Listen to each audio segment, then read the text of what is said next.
Empezó como cualquier otro martes. Yo estaba en mi oficina, con mi café a medio tomar, revisando los logs de tráfico. La verdad es que me gustaba la paz de las mañanas, antes de que el bullicio de la oficina se apoderara de todo. Llevaba años en esto, en la gestión del centro de datos, y cada cable, cada servidor, cada protocolo de seguridad era como una extensión de mí. Era mi bebé, lo había visto crecer y lo había cuidado con esmero. De repente, la pantalla parpadeó. Una notificación. Mi corazón se encogió un poco. Siempre que algo cambia en el sistema, es para bien o para mal. Esta no era una actualización rutinaria. Era un cambio de permisos, y no uno cualquiera. Mis permisos de administrador principal sobre el centro de datos. Eso no podía ser. Mientras mi mente intentaba procesar lo que veía, mi teléfono sonó. Era un mensaje de mi jefe directo, Carlos. Nadia, a la sala de reuniones principal. Urgente. Ahora. Su tono era inusualmente grave. Sabía que algo andaba muy mal. El aire de la oficina, que antes me parecía tan familiar, de repente se sintió denso, pesado, como si una tormenta estuviera a punto de desatarse, y yo, sin saberlo, estaba justo en el ojo de ella. Cuando entré en la sala de reuniones, ya estaban todos: Carlos, mi equipo, algunos gerentes de otros departamentos, y al frente, con una sonrisa que no me gustó nada, estaba Jorge. Lo conocía de oídas, el hermano menor del CEO, un tipo que, hasta donde yo sabía, se dedicaba más a los negocios de su padre, en otra rama de la empresa, no a la tecnología, pero ahí estaba, impecable, con un traje carísimo, rebosando una arrogancia que casi se podía oler. Carlos me hizo un gesto para que me sentara. Apenas lo hice, Jorge carraspeó y empezó a hablar. «Buenos días a todos», dijo. Su voz era demasiado engreída para mi gusto. Como muchos ya saben, he sido nombrado gerente de TI. Mi hermano y la junta directiva me han encomendado la tarea de modernizar y optimizar nuestros sistemas. Modernizar. Optimizar. Esas palabras en su boca sonaban a desastre. Luego, mirándome directamente, aunque sin un ápice de reconocimiento genuino, continuó.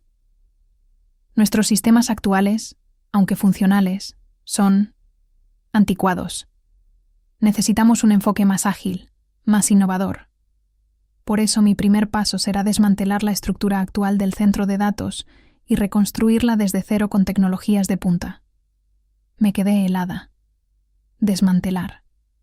Estaba hablando de desmantelar mi sistema, el que yo había diseñado, implementado y mantenido durante años, el que funcionaba sin fallas. La sonrisa de Jorge se amplió mientras explicaba que, para lograr esta transformación, se harían algunos ajustes en las responsabilidades. Y ahí vino el golpe. «Nadia», dijo, y fue la primera vez que escuché mi nombre. O más bien, el nombre que la gente usaba para mí en la oficina, Isabela García, salir de sus labios de forma oficial. «Isabela García», corrigió, como si mi nombre informal fuera inapropiado. «Tus responsabilidades de gestión del centro de datos serán reasignadas a mi nuevo equipo». Sentí un vacío en el estómago. Me estaba despojando de mi trabajo, de mi identidad profesional. «Tus accesos principales al sistema serán revocados por seguridad, y tu equipo», continuó, señalando a las personas que yo había entrenado, que confiaban en mí, «será reubicado en proyectos de desarrollo de aplicaciones menores para que apoyen la transición». No hubo una transición técnica, ni una explicación de ¿por qué? Solo una orden, una humillación pública. Mis manos se apretaron bajo la mesa, pero mi rostro se mantuvo impasible. No les daría la satisfacción de verme derrumbarme. Miré a mi equipo. Sus caras eran una mezcla de confusión y tristeza. Sabían lo que esto significaba. Los días siguientes fueron un infierno silencioso. Yo, la arquitecta del centro de datos, estaba relegada a tareas administrativas, a revisar reportes sin importancia. Era como si me hubieran amputado una parte. Pero no. Podía quedarme de brazos cruzados. Mi oficina estaba cerca del centro de datos, y desde allí empecé a observar a Jorge. Se movía con una confianza ciega, como si supiera lo que hacía, pero yo veía los detalles. Lo vi entrar en el centro de datos con su nuevo equipo, gente joven, inexperta. Un día, mientras pasaba por el pasillo, la puerta del centro de datos estaba entreabierta. Escuché su voz. «Este rack de aquí, ¿es realmente necesario que esté conectado a la red redundante? Consume energía y complica las cosas. Desconéctenlo, simplifiquemos». Mi pulso se aceleró. ¿Qué? Era el sistema de respaldo crítico para la alimentación. Estaba diseñado precisamente para que, si fallaba una fuente, la otra entrara sin problemas. Desconectarlo era una locura. Era una violación de protocolo tan flagrante, tan descabellada, que me dejó helada. Lo vi con mis propios ojos, como uno de sus ingenieros, bajo su dirección, desconectaba los cables, uno a uno, con la misma imprudencia con la que se desharía de una caja vieja. Salí de allí lo más rápido que pude. Mi mente era un torbellino. No era solo el ego, no eran los celos profesionales. Esto era mucho más grave. Jorge no era solo un incompetente que había llegado a su puesto por ser el hermano de. Era activamente peligroso. Sus decisiones no solo afectaban mi orgullo, ponían en riesgo toda la infraestructura de la empresa, la seguridad de la información, los datos de los clientes, la operatividad de la corporación. Todo estaba en manos de un hombre que desconectaba sistemas críticos para simplificar. Sentí una punzada de impotencia tan fuerte que me hizo temblar. ¿Qué podía hacer yo? Me habían quitado todo acceso, toda autoridad. Pero en ese mismo instante, entre la impotencia, una chispa, una idea diminuta pero potente, empezó a encenderse en mi interior. La gravedad de la situación era inmensa, y sabía que no podía permitir que mi legado y la empresa se derrumbaran por la ignorancia de un nepotista. Algo tenía que ceder, y no sería yo.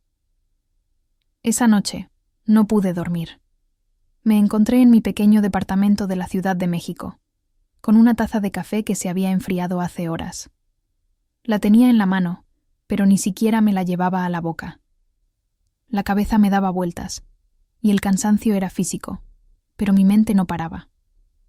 Cada vez que cerraba los ojos, veía a Jorge, esa sonrisa de suficiencia, y luego la imagen de uno de sus ingenieros desconectando los cables del sistema de respaldo. Era una película que se repetía sin parar. La frustración me apretaba el pecho, una impotencia que me quemaba por dentro. Llevaba días así, arrastrándome por la oficina como un fantasma, viendo cómo destruían lo que tanto me costó construir. Pensaba en lo que había pasado en el centro de datos, en esa imprudencia, y un escalofrío me recorría la espalda.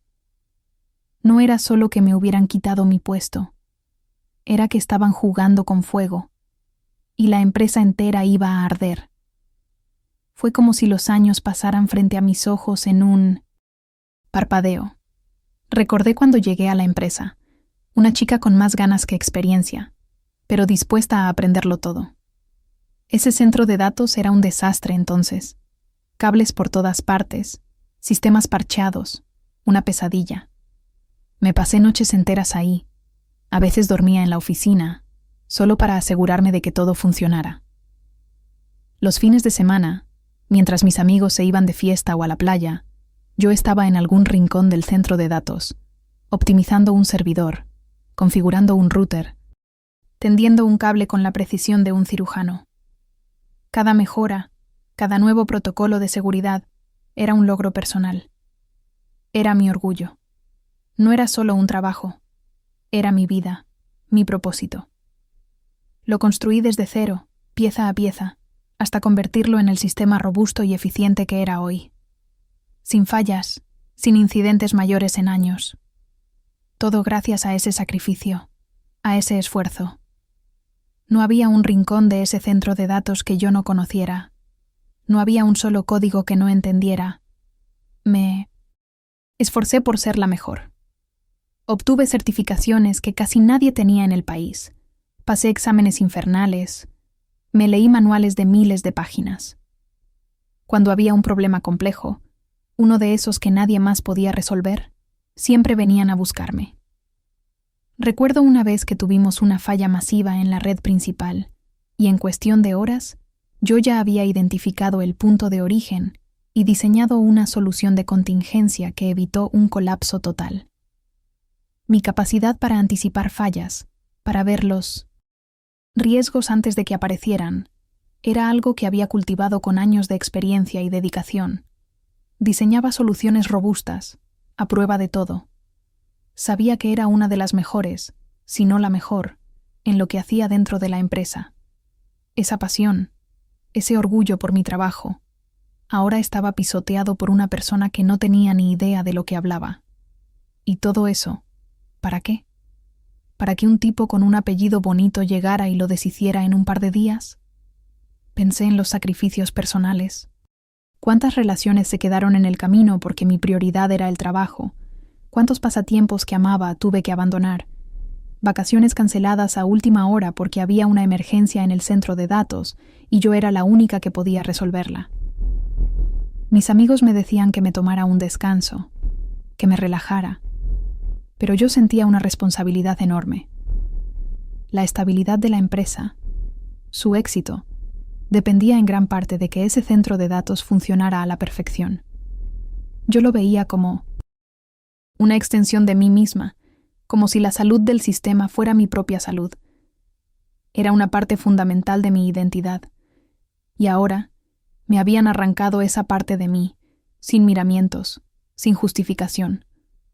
La amargura era un sabor constante en mi boca. Mis años de dedicación, mi esfuerzo incansable, mi conocimiento especializado, todo eso no valía nada frente a un apellido. Jorge, un hombre sin experiencia real en nuestro campo, llegó como un huracán, arrasando con todo, solo porque era el hermano del CEO. Sentí una traición profunda, no solo por parte de Jorge, sino también por la dirección de la empresa. ¿Cómo pudieron permitir esto? ¿Cómo pudieron ignorar años de mérito y eficiencia por un capricho? La meritocracia, esa idea de que el esfuerzo y la capacidad son recompensados, se había desvanecido como humo. El nepotismo lo había eclipsado todo. Me sentía usada, desechada. La chispa que había sentido en el centro de datos, esa pequeña idea de la que no podía hablar aún, empezó a crecer. No podía permitir que mi trabajo, mi vida, fuera destruida por la ignorancia y la arrogancia. No después de todo lo que había invertido. Algo tenía que cambiar, y yo sería la que lo provocaría. El dolor y la frustración habían llegado a un punto donde ya no podía más. Esa noche, la taza de café frío en mi mano se sintió pesada, inútil. Me levanté del sofá de golpe. La silla chirrió contra el suelo de madera. Sentía una presión tan fuerte en el pecho que me costaba respirar. Mis ojos se nublaron y una lágrima solitaria, caliente y amarga, rodó por mi mejilla. No me gustaba llorar. Nunca lo había hecho en el trabajo, ni siquiera en los momentos más difíciles. Pero esto era diferente. Era una combinación de rabia, de impotencia, de una traición tan profunda que me sacudía hasta los huesos. Cerré los puños. La rabia se encendió en mi interior como un fuego frío. No golpeé nada, no grité. Solo apreté los dientes, sintiendo cómo esa emoción me consumía, me drenaba. Era una debilidad, lo sabía. Pero de esa debilidad, de ese fondo oscuro, algo inesperado empezó a crecer. Una fuerza silenciosa, diferente a todo lo que había sentido antes. Fue como si un interruptor se hubiera activado dentro de mí. La emoción, el dolor, la frustración, todo eso se disipó de golpe, dejando un vacío inmenso. Pero ese vacío no duró mucho. Se llenó, casi de inmediato, con una resolución helada, una claridad brutal. No era el tipo de venganza impulsiva que se ve en las películas, no. No. Quería hacerle daño físico a Jorge, ni sabotear sus cosas de forma obvia. Eso sería sucio, y yo no era así. Lo que buscaba no era venganza, era justicia. Justicia para mí, para mi trabajo, para todos los años que había invertido. Me di cuenta de que mi conocimiento, mi comprensión profunda de cada circuito, cada línea de código, cada protocolo de ese centro de datos, eran mis armas más poderosas. Eran algo que Jorge nunca podría quitarme, algo que él nunca podría entender. Decidí en ese instante que no permitiría que el legado de mi trabajo fuera destruido por la ignorancia de Jorge. Esa era mi línea roja. No podía ver cómo desmantelaba, cómo arruinaba todo lo que había construido con tanto esfuerzo y sacrificio. Mi objetivo, entonces, se volvió doble. Por un lado, sí, quería mi vindicación personal, quería que se reconociera mi valor. Pero por otro lado, y esto era igual de importante, quería proteger la integridad de ese centro de datos. Era mi creación, mi bebé, era mi responsabilidad, incluso si ya no tenía el título. No podía quedarme de brazos cruzados mientras un incompetente lo llevaba al desastre. Era una cuestión de principios, de ética profesional, y de un orgullo que ahora era más fuerte que nunca. La idea de desencadenar un apagón no era un acto de sabotaje directo, eso lo tenía claro. Nunca haría algo así.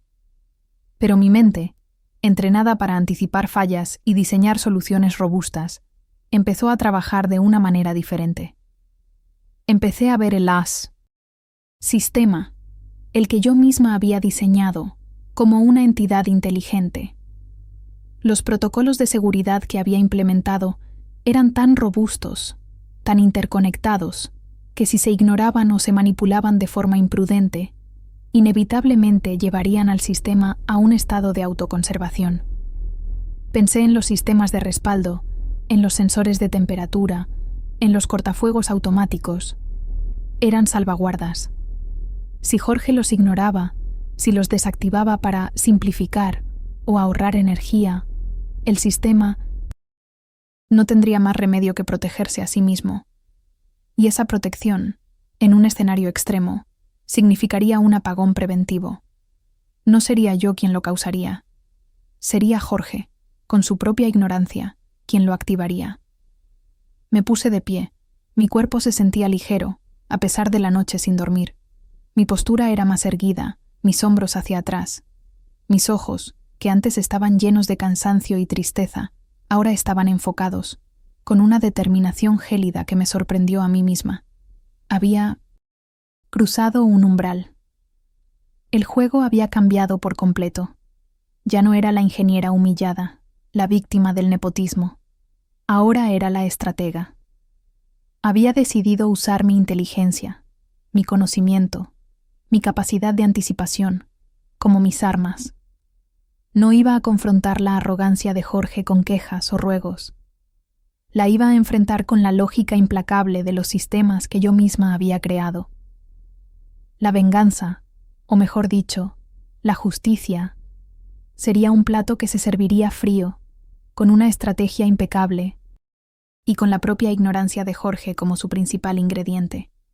Mi mente ya estaba trabajando, trazando los posibles escenarios, esperando el momento. Era solo cuestión de tiempo. Después de esa noche de resolución helada, mi papel en la oficina cambió por completo. Ya no era la ingeniera principal del centro de datos, la que daba órdenes o resolvía los problemas más complejos. Ahora era una empleada más, una sombra en la periferia, haciendo tareas que apenas requerían mi atención. Pero esa nueva posición, lejos de ser una desventaja, se convirtió en mi mejor camuflaje. Me volví una observadora. Pasaba mis días en mi escritorio asignado, fingiendo revisar documentos sin importancia, pero mis oídos y mis ojos estaban en todas partes. Escuchaba las conversaciones a medias en los pasillos, los murmullos de los ingenieros de Jorge que a veces pasaban por mi lado. Observaba sus movimientos, su forma de entrar y salir del centro de datos, su prisa, su falta de método. Era como si el universo me hubiera dado una nueva lente para ver la ignorancia en acción, y yo la usaba con una precisión casi científica. Nadie me prestaba atención. Era invisible, y eso era perfecto. Con cada día que pasaba, mi mapa mental de las deficiencias de Jorge crecía. Era como construir un expediente, pero todo en mi cabeza. No necesitaba un cuaderno. Mi memoria era mi disco duro más seguro. Notaba su falta de comprensión técnica fundamental. Hablaba de la nube, como si fuera una solución mágica. Para todo, sin entender la infraestructura detrás. Su prisa por implementar soluciones era alarmante, siempre buscando atajos, sin un análisis profundo de las implicaciones. Escuchaba cómo ignoraba las advertencias sutiles de algunos de los técnicos que aún tenían algo de experiencia, o cómo delegaba responsabilidades críticas a su equipo sin darles la formación o la autoridad adecuada. Era un caos disfrazado de agilidad. Me di cuenta de que su arrogancia no era solo un rasgo de personalidad, era una debilidad técnica. Creía saberlo todo porque era el hermano del CEO, y esa creencia ciega lo hacía vulnerable. No era un plan de sabotaje, era un registro de incompetencia. Aunque me habían quitado la mayoría de mis accesos, no pudieron quitarme mi conocimiento. Y con un poco de astucia, podía verificar lo que necesitaba.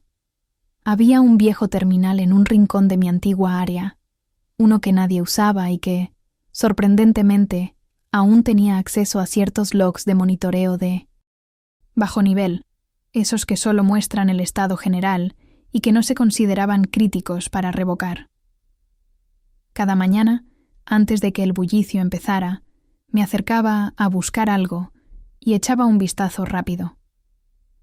Así pude confirmar que mis sistemas de validación múltiple seguían activos. Pude ver que los sensores de temperatura del centro de datos, esos que yo había calibrado con tanta precisión, seguían reportando.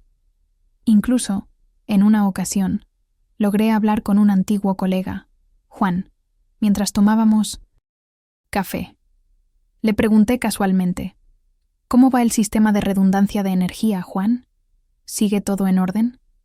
Él, sin sospechar nada, me aseguró, sí, Nadia, tus viejos sistemas son a prueba de balas, aunque Jorge los mire raro. Eso me dio la confirmación que necesitaba. Mis protocolos, mis defensas, seguían en pie. Con mi conocimiento del sistema y mi ahora profundo entendimiento de la personalidad de Jorge, podía prever el tipo de errores que cometería. Era como jugar al ajedrez. Pero yo ya conocía los movimientos de mi oponente. Sabía que su obsesión por la modernización y el ahorro de costos lo llevaría a tomar atajos peligrosos. Desactivaría sistemas redundantes, ignoraría las advertencias de los sensores, forzaría configuraciones para mejorar el rendimiento, sin entender las consecuencias para la estabilidad. Mi mente corría a 1000 por hora, simulando escenarios. Si hacía esto, entonces el sistema reaccionaría así. Si ignoraba aquello, entonces se activaría este otro. Protocolo. Me preparaba mentalmente para el inevitable colapso. No con miedo, sino con una fría certeza. Sabía que mis defensas inherentes, las que yo había construido para proteger la empresa de cualquier eventualidad, harían su trabajo. Lo importante aquí era la pasividad. No era un plan activo de sabotaje. Yo no iba a tocar nada. No iba a manipular nada. Mi plan era dejar que la incompetencia de Jorge se encontrara con la resiliencia del sistema que yo había creado. La trampa no necesitaba ser colocada. Ya estaba allí, esperando. Cada protocolo de seguridad, cada sistema de respaldo, cada alerta automática que yo había diseñado, era un fusible. Y Jorge, con su arrogancia y su ignorancia, estaba a punto de sobrecargar el circuito. Yo solo me aseguraría de que no hubiera forma de que él pudiera eludir esos protocolos sin consecuencias. Él pensaría que estaba desmantelando mi legado, pero en realidad estaba activando las defensas que yo había puesto para protegerlo. El sistema era mi aliado, y su diseño era mi venganza. Era solo cuestión de que Jorge se tropezara con su propia arrogancia. Los días se convirtieron en semanas. Cada mañana llegaba a la oficina con una mezcla de ansiedad y expectación. Jorge, en su intento de optimizar y ahorrar costos, estaba implementando una serie de cambios drásticos. Yo lo veía, lo escuchaba, lo sentía. Era como ver a un niño jugar con un fósforo en una gasolinera. Una vez, escuché que había decidido reemplazar los sensores de temperatura de alta precisión por unos más económicos y fáciles de mantener. Mi estómago se revolvió. Esos sensores baratos eran imprecisos, con un margen de error enorme. Era una locura. Otra vez, vi cómo su equipo, bajo sus órdenes, reconfiguraba la red interna, desactivando protocolos de seguridad que yo había implementado para prevenir ataques de denegación de servicio. Argumentaban que ralentizaban la red. Mi preocupación crecía con cada decisión estúpida. Sabía que se estaba acercando. Al límite, al punto de no retorno. Era cuestión de tiempo. El día llegó, como una nube de tormenta que se cierne lentamente. Era un jueves por la tarde. Empecé a notar que el aire acondicionado del centro de datos no sonaba como siempre. Había un zumbido más fuerte, irregular. Más tarde, escuché a Jorge, con su voz altisonante, dar una instrucción a uno de sus ingenieros. El sistema de monitoreo de temperatura está dando lecturas inconsistentes, dijo, con un tono de fastidio. Desactívenlo. Temporalmente. Debe ser un error del software. Nos está generando demasiadas alertas falsas. No podemos darnos el lujo de perder tiempo con eso. Sentí un escalofrío que me recorrió la espalda. Desactivar el monitoreo de temperatura. Era el equivalente a quitarle los ojos a un cirujano en medio de una operación. En ese mismo momento, oí otro comentario de su equipo, algo sobre forzar una configuración de los ventiladores para que giren más lento y ahorren energía. Mi mente gritó. Eso era el licenciado. Error fatal. Con los sensores desactivados y los ventiladores funcionando a medias, el centro de datos estaba condenado. El sobrecalentamiento progresivo ya había comenzado. Pero mis sistemas, los que yo había diseñado y calibrado meticulosamente, no se dejaban engañar tan fácilmente. Aunque Jorge hubiera desactivado el monitoreo oficial, yo había puesto capas y capas de seguridad. Tenía sensores secundarios, redundantes, que monitoreaban la temperatura directamente en los racks críticos. Esos sensores, a los que Jorge no había prestado atención, empezaron a detectar el aumento de calor. Primero, una alerta silenciosa en mi sistema de logs personal, ese que aún me llegaba a mi viejo terminal. Luego, una alarma interna, de bajo nivel, que se activó en el centro de datos. Era un pitido suave, casi imperceptible, pero yo sabía lo que significaba. Escuché a uno de los ingenieros de Jorge decir: «Otro pitido, jefe. ¿Será lo de los servidores?» Y Jorge, con un gesto de desinterés, respondió: «Ignórenlo. Es el viejo sistema. Lo vamos a reemplazar. No es nada». Mis sistemas comenzaron a escalar las advertencias automáticamente, intentando protegerse. Luces rojas parpadeaban en los paneles internos que Jorge no se molestaba en mirar. El calor dentro del centro de datos debió hacerse insoportable. Las máquinas, forzadas a trabajar más allá de sus límites térmicos, empezaron a fallar. De repente, se escuchó un grito. «Jefe, los servidores están cayendo. Estamos perdiendo». «¡Conexión!». El pánico se apoderó del equipo de Jorge. Lo vi correr hacia el centro de datos, sudando, con el rostro descompuesto. «Reinícienlo todo. Reinícienlo», gritó, su voz aguda por el miedo.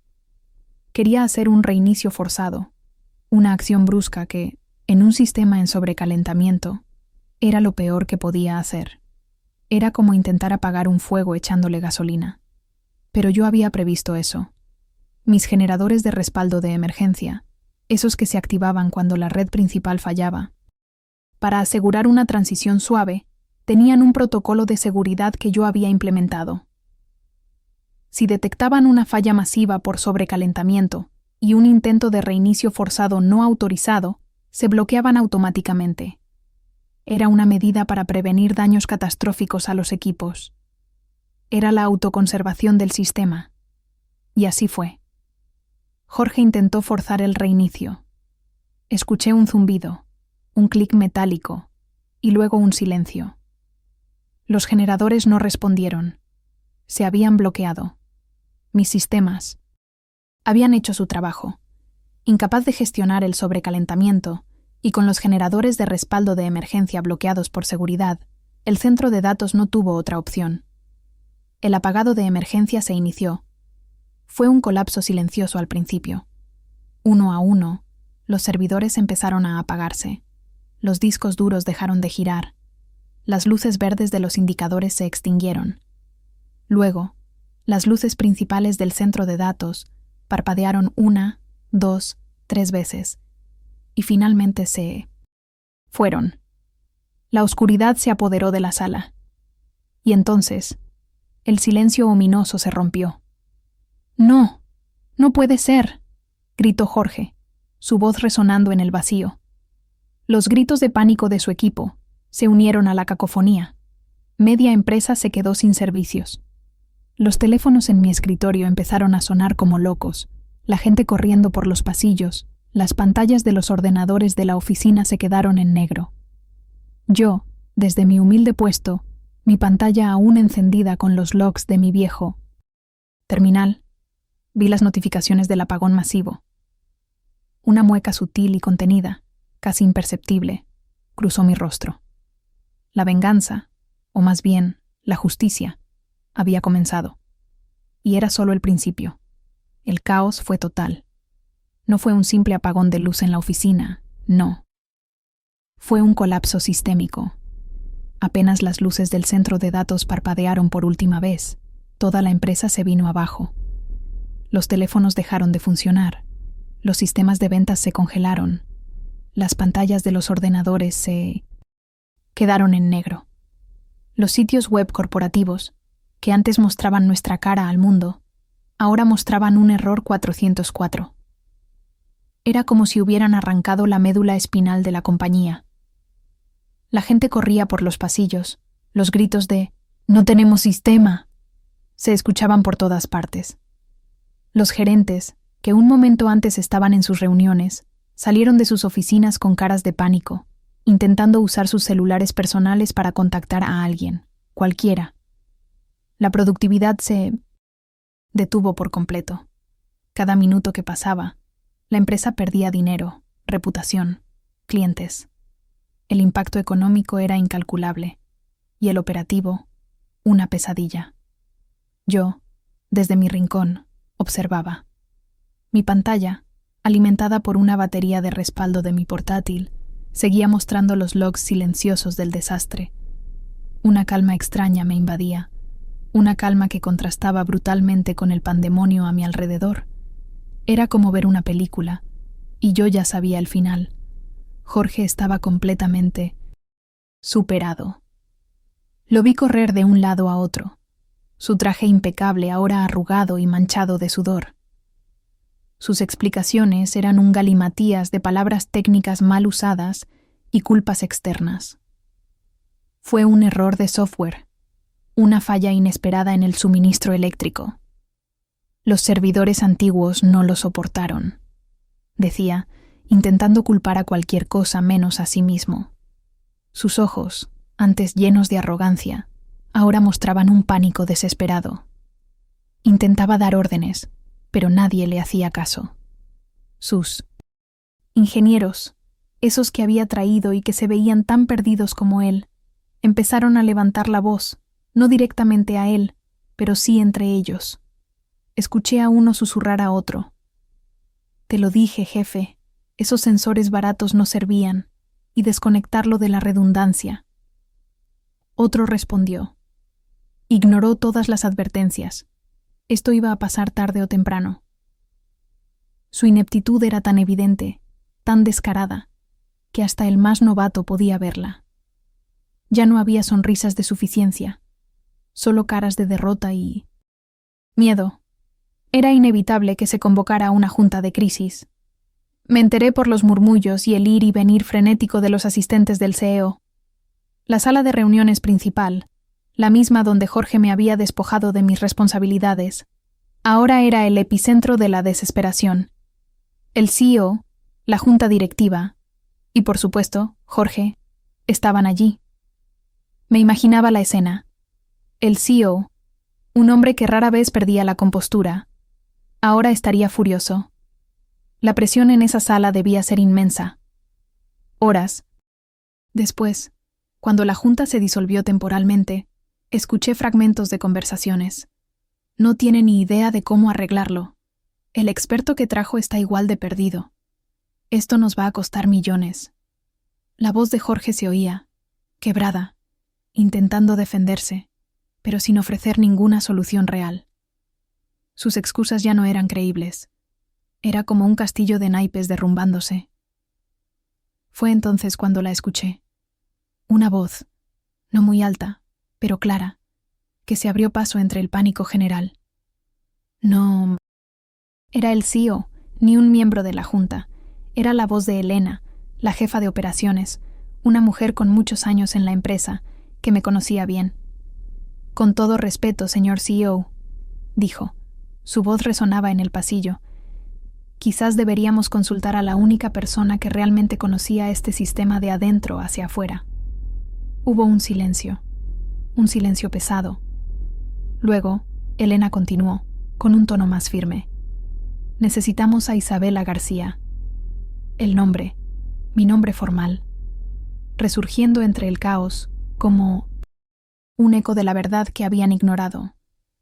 Podía sentir la reticencia del CEO, la humillación que debía sentir al tener que recurrir a la persona que él mismo había permitido que fuera apartada.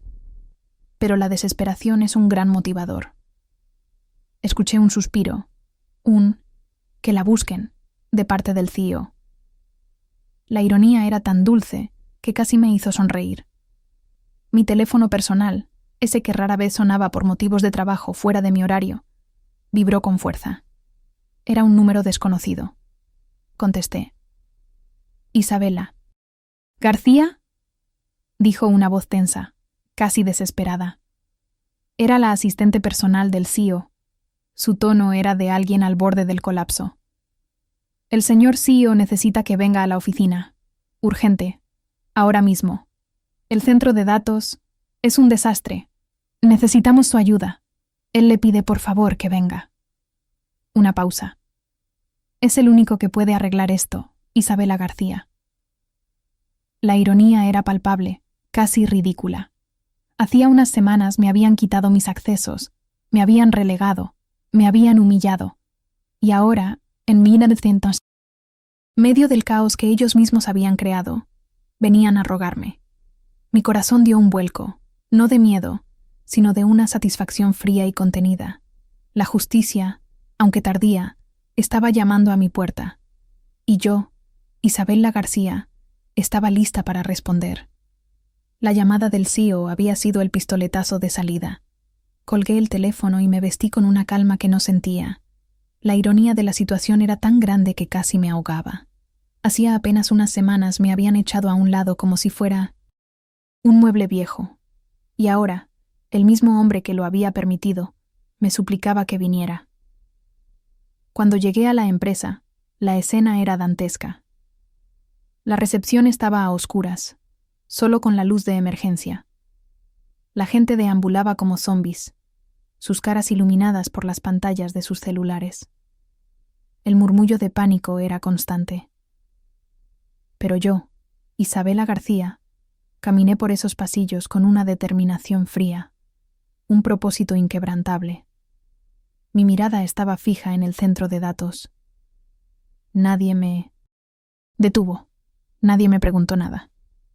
mi sola presencia, mi calma en medio de la tormenta, parecía abrirme paso. Entré en el centro de datos. El aire era denso, caliente, y el silencio, roto solo por el gemido ocasional de un ventilador moribundo, era ominoso. Jorge estaba allí, sudando, con el rostro pálido y los ojos inyectados en sangre. Sus expertos estaban a su lado, tan perdidos como él. Me miró, y en sus ojos no había arrogancia, solo una desesperación abyecta. No dije una palabra a Jorge. No. Era el momento para reproches, ni para la satisfacción personal. Era el momento de actuar. Fui directamente a los paneles de control principales, mi mente ya procesando la información que mis ojos veían y mis oídos escuchaban. Los indicadores de temperatura estaban en rojo vivo. Los sistemas de energía estaban bloqueados, tal como lo había previsto. Mis protocolos habían funcionado. Miré a los técnicos que quedaban. Algunos de ellos eran de mi antiguo equipo, con quienes había trabajado por años. Sus caras mostraban alivio al verme. Necesito acceso completo a los logs de emergencia del sistema de enfriamiento y a los generadores de respaldo, dije, mi voz tranquila pero firme. Y necesito que alguien supervise los paneles de voltaje. Con cuidado. Mis comandos eran precisos, sin lugar a dudas. Jorge intentó balbucear algo. Isabela García, yo, pero lo ignoré. No valía la pena. Mis manos volaron por el teclado, introduciendo comandos que solo yo conocía, secuencias que activaban los sistemas de recuperación de forma segura. No había arrogancia en mis acciones, solo profesionalismo puro, la maestría de alguien que conocía cada tornillo de esa infraestructura. La recuperación fue lenta, pero metódica. Primero, logré desbloquear los generadores de respaldo y reconfigurar el sistema de enfriamiento para que funcionara a máxima capacidad.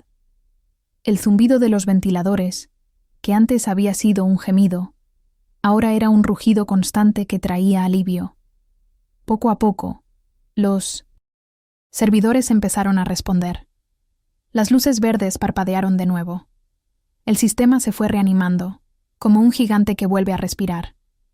Cuando el primer servidor principal volvió a estar en línea, se escuchó un suspiro colectivo de alivio en la sala. Jorge, que había estado observando en silencio, con los hombros caídos, se encogió. Su fracaso era público, innegable. Había quedado expuesto. Unas horas después, la empresa volvió a la vida. Los teléfonos empezaron a sonar, las pantallas a encenderse. El caos se disipó, reemplazado por un alivio palpable. Jorge fue inmediatamente removido de su cargo. No hubo anuncio oficial, pero todos lo sabían. Su modernización había terminado en un desastre. Al día siguiente, el CEO me llamó a su oficina. Estaba allí, junto a varios miembros de la junta directiva. Sus caras eran una mezcla de vergüenza y gratitud. Isabela García, dijo el CEO, su voz baja y humilde. No hay palabras para expresar nuestra gratitud y nuestra disculpa. Me miró directamente a los ojos. Fuimos ciegos. Cometimos un error terrible al subestimar tu valor y tu trabajo. Jorge ha sido despedido, por supuesto. Hizo una pausa. Queremos ofrecerte una nueva posición. Directora técnica de TI, con control total sobre el centro de datos, un equipo a tu elección y un presupuesto para las mejoras que consideres necesarias. Queremos que reconstruyas y que nos asegures que algo así nunca vuelva a pasar. No había triunfalismo en mí, solo una calma profesional. Negocié mis términos, mis condiciones para la seguridad del sistema y para mi equipo. Mi visión y mi capacidad finalmente eran reconocidas y recompensadas.